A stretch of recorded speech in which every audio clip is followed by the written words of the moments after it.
Staff রুমে ঢুকেই Monika madam হৈ হৈ করে উঠলেন। চিৎকার করে বলতে লাগলেন, সব কটা বেয়াদব, পিটিয়ে ছাল তুলে দিতে পারলে ভালো হয়। কোন পরিবার থেকে এরা আসে কি জানি। মনিকা ম্যাডাম অল্পতেই রেগে যান, এটা তার জন্মগত স্বভাব। স্কুলের ছাত্রছাত্রীদের সবচেয়ে বকাঝকা তিনিই বেশি করেন, কিন্তু স্টাফ রুমে এসে এভাবে রিয়্যাক্ট করেন না, অন্তত আজ যা করলেন। বয়োজ্যেষ্ঠ কবিতা দিয়ে 3-4টে চেয়ার পার হয়ে এগিয়ে এলেন, মনিকা ম্যামের সামনে দাঁড়িয়ে হাসলেন। শেষে ব্যঙ্গ করে বললেন, তোর চিৎকারের স্বভাব গেল না। আগে ক্লাসরুমে করতি আর এখন শুরু করলি এখানে। ছাত্রীরা একটু ভুল করলেই মেজাজ সপ্তমে তুলে ফেলিস। বয়স হয়েছে, একটু রাগ কমা। মনিকা ম্যাডাম হাতের সাদা রুমালে কপালের বিন্দু বিন্দু ঘাম মুছে মেজাজ তার সপ্তমে চড়িয়ে বললেন, কি সাহস ভাবুন আপনি, ক্লাস 5-এ পড়ে, বইয়ের লেখা দেখিয়ে বলছে ভুল। কত বড় পণ্ডিত ভাবুন, মনে হচ্ছিল চড়িয়ে গাল ফাটিয়ে দিই। কবিতা ম্যাডাম আরেকবার নতুন করে হাসলেন। হাসতে হাসতে বললেন, বইয়ের লেখা ভুল বলেছে? বলো কি, আশ্চর্য কে! আর বলবেন না, 5-এ পড়ে, শেষ বেঞ্চে বসে, অদ্রিজা। ও তো পড়াশোনায় ভালো, আশ্চর্য, কি ভুল বলেছে? মনিকা ম্যাডাম বিরক্ত হলেন, চেয়ার টেনে বসতে বসতে বললেন, আর বলবেন না, জিকে ক্লাস ছিল, পড়াচ্ছিলাম। পৃথিবীতে সবচেয়ে বুদ্ধিমান প্রাণী হলো মানুষ। এটা শুনেই অদ্রিজা হাত তুলে বই নিয়ে এসে বলল, ম্যাডাম, সবচেয়ে বুদ্ধিমান প্রাণী মানুষ না, চড়ুই পাখি। বইতে মানুষ লিখে ভুল করেছে, কখনোই মানুষ হতে পারে না। বিরক্ত লাগে না বলুন? কত বড় বেয়াদব মেয়ে, বইতে লেখা আছে দেখছে, তবুও বলছে ভুল লেখা।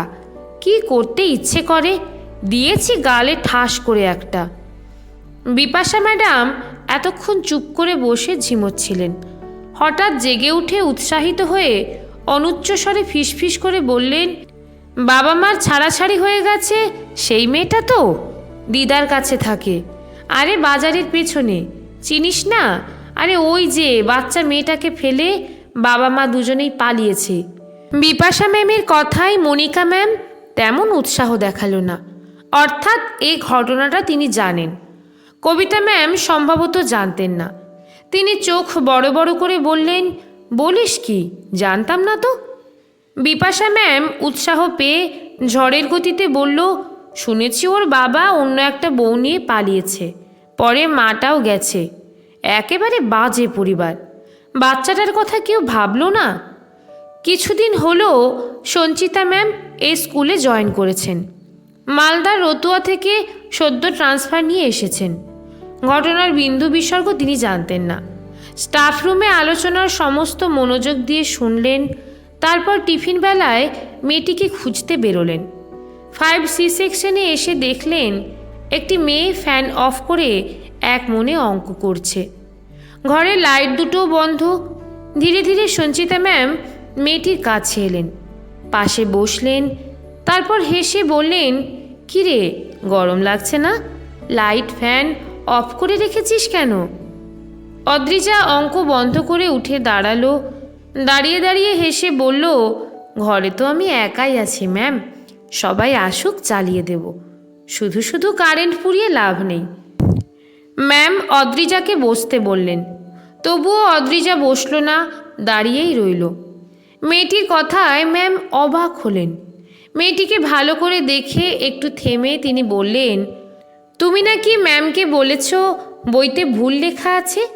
ওরকম বলেছ কেন? অদ্রিজা এবার কেমন যেন একটা ভাবনায় পড়ল। একটু চিন্তা করল, শেষে উদাসী হয়ে বলল, ঠিকই বলেছি ম্যাম, বইতে ভুলই লেখা আছে। মানুষ সবচেয়ে বুদ্ধিমান প্রাণী নয়, চড়ুই পাখি সবচেয়ে বুদ্ধিমান। সঞ্চিতা ম্যাম এবার হাত ধরে অদ্রিজাকে বসিয়ে আবার আদর করে বললেন, পাখিও বুদ্ধিমান, কিন্তু মানুষ তার চাইতে বেশি বুদ্ধিমান। অদ্রিজা ম্যামের কথায় অবাক হলো, চোখে মুখে অবিশ্বাসের ভাব ফুটিয়ে জেদের সঙ্গে বলল, না ম্যাম, চড়ুই পাখি সবচেয়ে বুদ্ধিমান, আমি দেখেছি। সঞ্চিতা ম্যাম অদ্রিজার কনফিডেন্স দেখে অবাক হলেন, একটু বিরক্ত হলেন। তবুও যথাসম্ভব শান্তস্বরে বললেন, কি দেখেছ তুমি? অদ্রিজা এবার উৎসাহ নিয়ে চোখ গোল গোল করে হাত নেড়ে বলল, আমাদের পাশের বাড়িতে ঘুলঘুলিতে চড়ুই পাখি বাসা বেঁধেছে। ছোট ছোট ছানা হয়েছে। ছানা দুটো চোখে দেখতেও পায় না, শুধু সারাদিন হাঁ করে থাকে। ওর বাবা মা কি সুন্দর ছোট ছোট পোকা ধরে এনে বাচ্চাদের মুখে দিচ্ছে। ছানা দুটো কি সুন্দর খাচ্ছে। খাওয়া হয়ে গেলে চড়ুই পাখি বাচ্চাদের খুব আদরও করছে। আমি দেখেছি ম্যাম, আমি দেখেছি। সঞ্চিতা ম্যাম মাথা নিচু করে এতক্ষণ শুনছিল অদ্রিজার কথা। হঠাৎ কি মনে হতে তাকিয়ে দেখল মেয়েটির চোখ দিয়ে ঝরঝর করে জল পড়ছে। মেয়েটি বাঁ হাতে চোখের জল মুছে আবার কিছু বলার চেষ্টা করছে। একটু থেমে দম নিয়ে চোখ মুছে অদ্রিজা আবারও বলল, আমারও তো মা বাবা আছে, আমিও সারাদিন তাকিয়ে থাকি। জানেন ম্যাম, কেউ আমার জন্য খাবার নিয়ে আসে না, আদর করতে আসে না। খিদে পেলে কাউকে বলতেও পারি না। বলেই অদ্রিজা হাউমাউ করে কাঁদতে লাগলো আর বলতে লাগলো, ওরা অনেক বুদ্ধিমান, ওরা অনেক বুদ্ধিমান। মানুষ বুদ্ধিমান নয়, কখনো মানুষ বুদ্ধিমান নয়। সঞ্চিতা ম্যাম উঠে গিয়ে অদ্রিজাকে বুকে টেনে নিয়ে চুপ করে দাঁড়িয়ে রইলেন। অনেকক্ষণ দাঁড়িয়ে থাকার পর অনুভব করলেন তারও চোখ দুটো ভিজে গেছে জলে। বড় কষ্টের সে জল, বড় বেদনার সে জল।